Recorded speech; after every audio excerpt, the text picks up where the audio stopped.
Hello and welcome to Property Question Time. I'm Stephen Galpin and this is a show where you can have your property related questions answered by our team of experts. And joining me today is Sara Newson, founder of Realm 47 Property Investment Brokerage. Welcome to you. Lovely to see you again. Joining Sara is David Galman, property consultant and formerly a director of Galliard Homes. Welcome to you, David. Hello, Stephen. Nice to see you again. And you?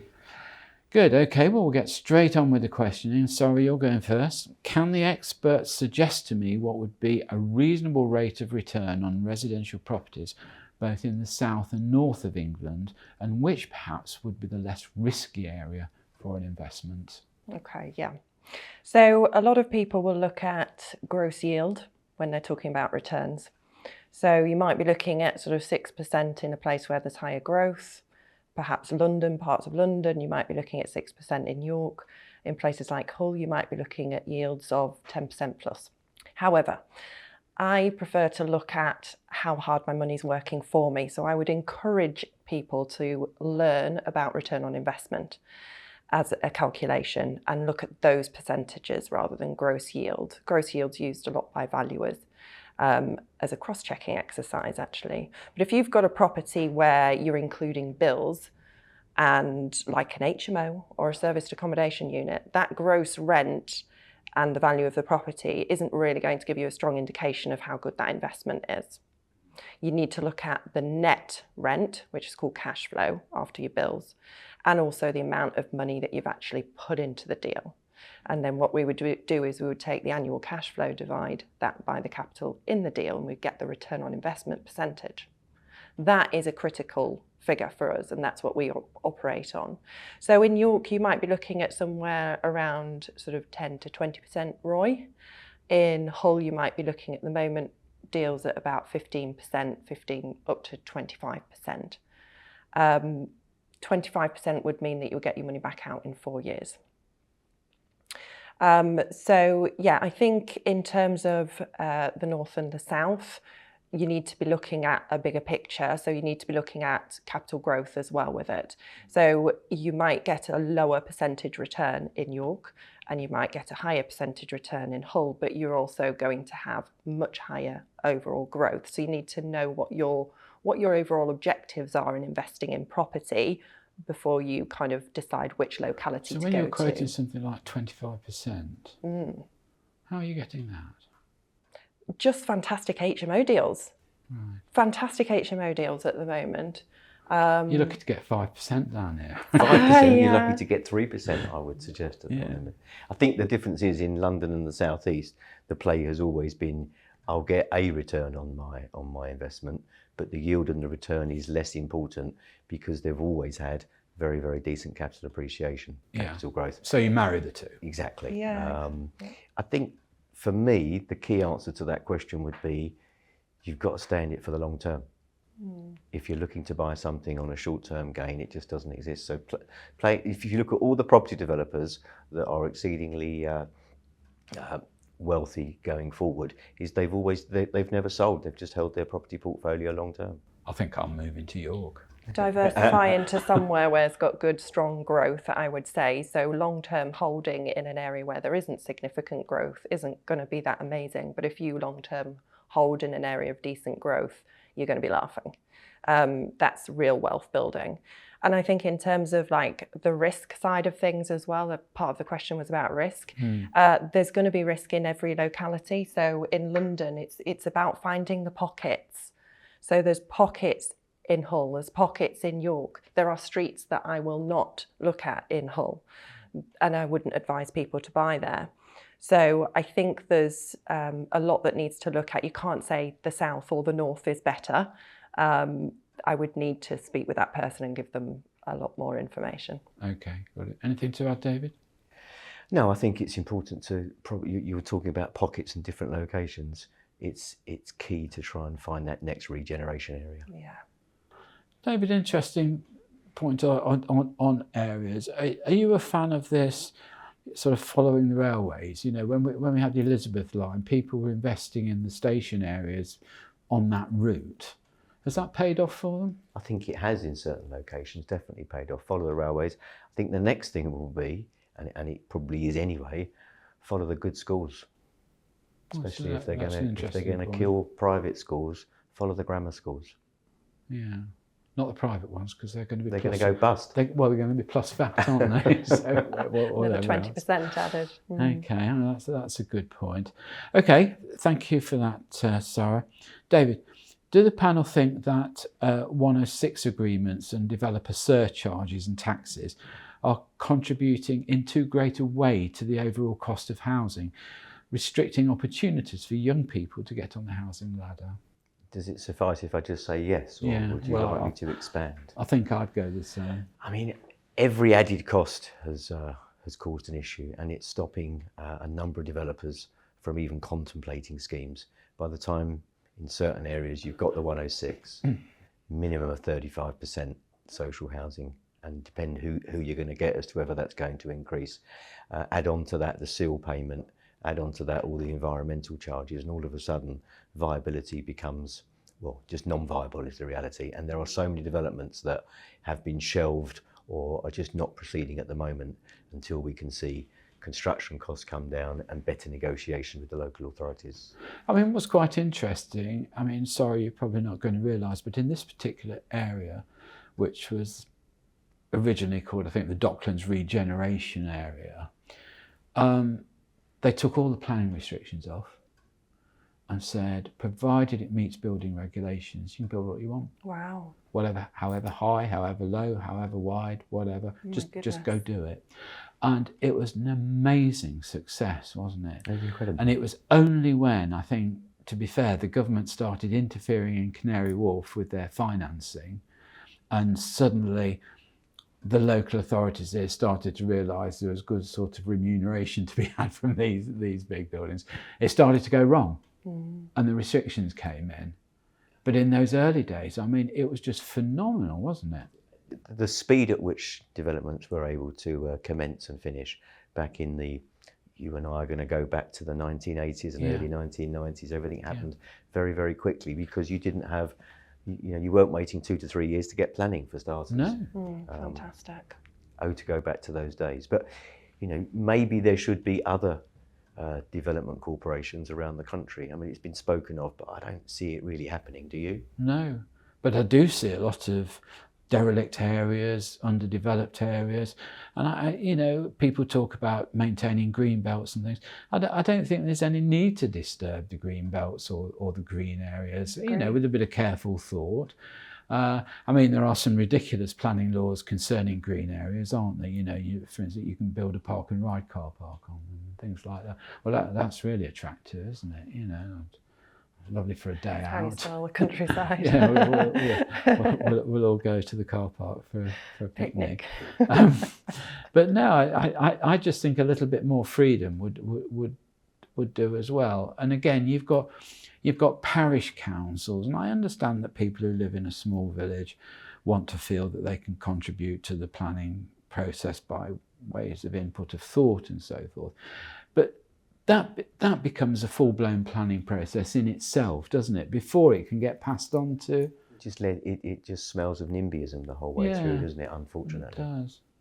Yeah, it's very sad. Do you have such restrictions up in York? I imagine you do in that kind of town. We do, yeah, absolutely, 100%. But there's so much space for regeneration still. When you walk around the city, even York still has a lot of space available.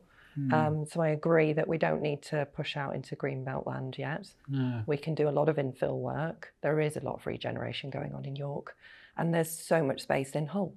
So I really don't see that's an issue. But I also, going back to the question, Section 106 and 106s and everything, obviously you're talking on the bigger scale.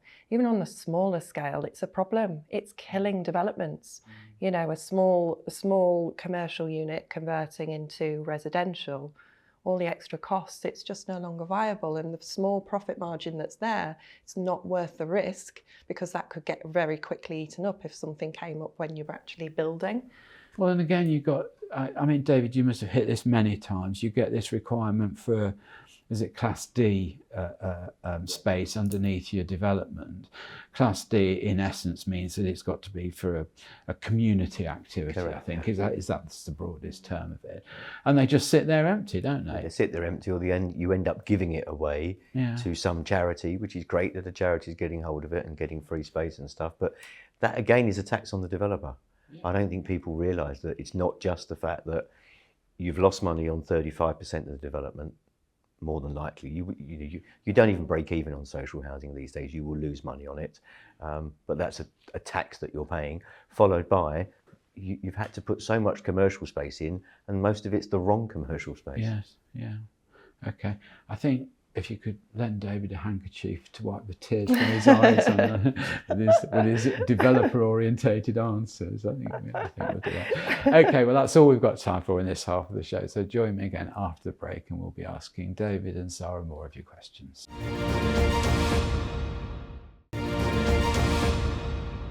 Hello, and welcome back to part 2 of Property Question Time with Sara Newson and David Galman. Welcome back. Sara, I'm looking to start building a property portfolio for my future investment strategy.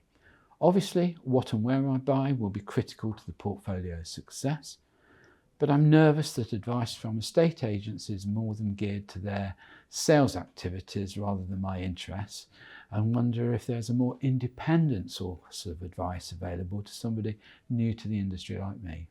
Absolutely. Nail on head there. It's one of the reasons why I do what I do is estate agents are looking to sell property. They are not trained in investment at all and investing in property. And quite often you will see estate agents popping on adverts that the property is suitable for a first-time buyer or investment purposes. When I then run the numbers on those properties, I find quite often they're losing money each month. So they are not suitable as investment properties. So I would 100% say to anybody looking to get into investment that they need an education, or they need to go to a person who has the knowledge and experience and tap into that. So a brokerage model, an investment brokerage model like my own would be ideal for that. If that person or that company then offered consultancy as well, you don't necessarily need to use a buying agent. You can use a consultant and get that knowledge and expertise. So yes, absolutely, I would say do that. But I would say don't look at the properties first. We want to take you back to why you're looking at getting into property. Look at your objectives, what you want to get out of investing in property. Start there. Then move on to how much time have I got to invest in property? How much money of my own have I got to invest in property? Do I want this to become a lifestyle choice? Do I want to be a landlord, or do I want to be an investor and generate wealth and be completely hands-off and leave it to somebody else? Once we have the answers to those questions, we can move on and formulate a plan and a strategy. And that's at that point that we decide what type of property you'd be buying, be it HMO, blocks of flats, how passive it needs to be, serviced accommodation, and so on and so forth. So I would say 100% anybody getting into property investment, you need to get an education, and please do not go to the wrong people for advice. The person asking that question is 100% right. Estate agents, mostly, some of them do have their own investment property and have a bit of knowledge, but most of them do not. I think 3 things there. I think you're absolutely right. I think the first critical decision to make sure of, I hear so many people say, oh, well, when I'm looking for an investment, I'm just starting off, but so I think, would I like to live in this home or not? No, don't go that way, because it's not going to be your home, it's going to be an investment, and there is a huge difference between the two purchases. That's number one. I can remember many years ago when I was a partner in a particular firm, we were always trying to sell properties to a guy who was actually, I think, the biggest private landlord in London at the time. And he used to say to me, no, I'm not interested, I don't want to go and look at it. And I said, why not? And he said, here's our model, here's our criteria, just phone me up and tell me you've got something that's hit that criteria, and I'll buy it. A hunting brief. Yeah. And they just were so strict on this. I mean, actually, it was because they were being funded with a sort of blanket facility with one of the big banks. But it was so good, actually. I mean, it was a real education to deal that way, because it was it was hard, but in some ways it was easy because it was a tick box. Yes, yeah. You know, was it the right square feet? Was it so many floors off the ground? Was it this? Was it that? Was it the other? Was it in, or was it not in one of the half a dozen sort of blacklisted postcodes that we don't want to touch? You know, it was really, really clever. It's a business transaction as opposed to an emotionally led transaction. Yeah. And I think the other thing to steer away from is it makes me cringe when I look at the social media sites, and how many times do I see, oh, come to our seminar and in half a day we'll show you how to become a millionaire in property without using a single penny of your own capital, using other people's money. I just, dear oh dear. That's the killer bit, when they say you don't need any of your own money. Yeah. I'm afraid, you know, life ain't like that, is No. it? Okay. Anything to add, David? No, I think you're right. Buy with your head, not your heart. It's as simple as that. If you're only going to buy one or two, my other advice always to people is kind of buy where you know. Buy where it's close to you, where even if you're not involved in the management of it, it is only just around the corner and you can nip and see it and so on. I think that's important. You know, in here we get a lot of different people in different sectors of the industry, and some of them will say, doesn't matter where you buy now, communication's so good, you've got the internet, you've got the socials, you've got communication coming out your ears, it doesn't matter. It does. It does. If you're a private landlord and you're taking things to heart, you're trying to be a good landlord, if it's round the corner, as David says, you can pop round, you can solve a problem without it going to some committee that's going to spend so much money on it. That's or right. Give it to their favourite contractors or whatever else. You can probably go and solve the problem yourself. And I think the sort of personal touch is quite important, really. Yeah. Do you agree?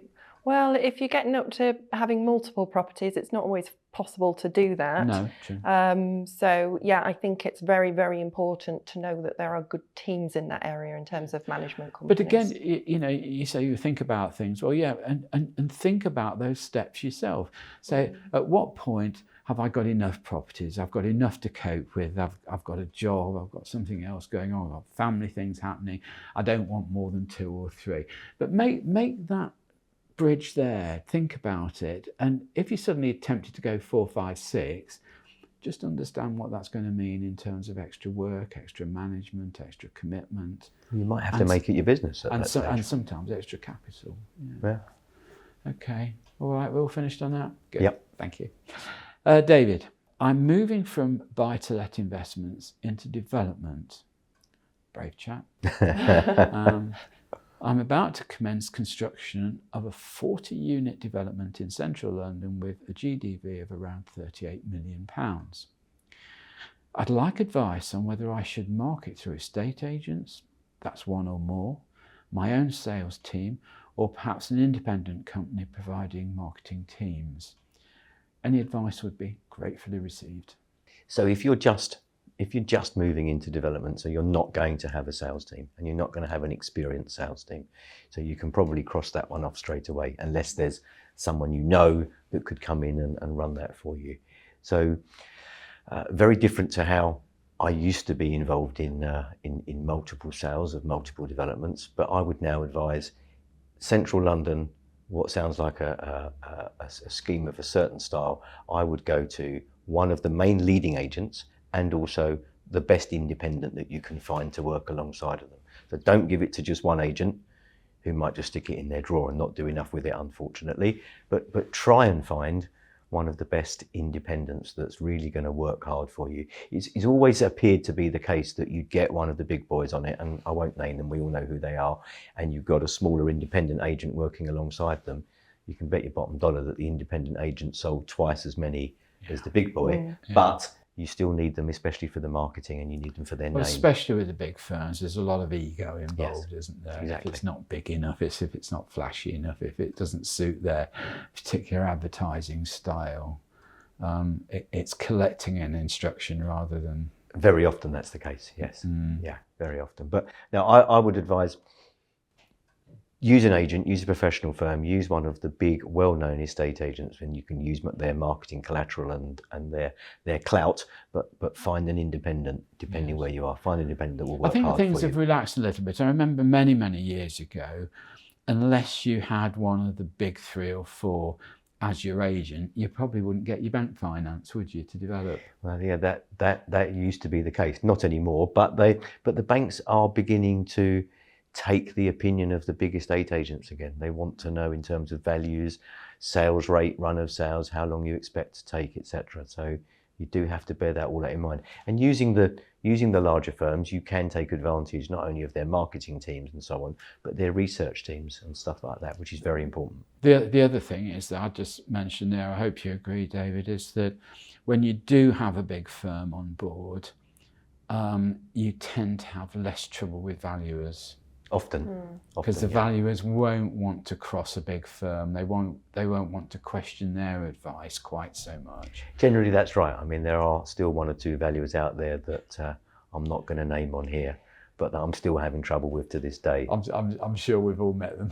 but generally, you're right. You know, they're not going to want to cross one of the big firms. Okay. Anything to add to that, Sarah? Yeah, I would say the dual listing is a really good idea because you're going to have different buyer databases and you're tapping into the buyer database. So going with your own marketing team, you're not going to have a buyer database. So definitely don't just go only your own sales team.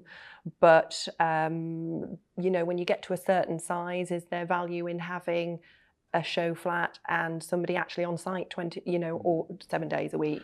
But a good agent will fund that for you, won't they? They do, yeah. You know. Yeah, Knight Frank, the larger agents do tend to do that. Something I did in my past life many, many moons ago. So I do see the beauty of that, but I'm not sure whether that is still needed, whether people just turn up still to look at properties or whether they... You get less walk-ins. You don't. It doesn't exist anymore where you get that walk-in business. And most people that come in and see us are coming in with their agent in tow, especially the international buyer who's led by the agent. Things are so expensive now. You know, to think you're going to get many walk-in sales is just a bit of a pipe dream, isn't it, really? Yeah, as you said, you're not selling a T-shirt, you're selling a property. All right, well, I'm going to say thank you both very much indeed for answering our questions. Thank you, Sarah. Pleasure. Thank you. Thank you, David. Thank you. I'm Stephen Galpin. Join me again next time on Property Question Time. I look forward to seeing you then.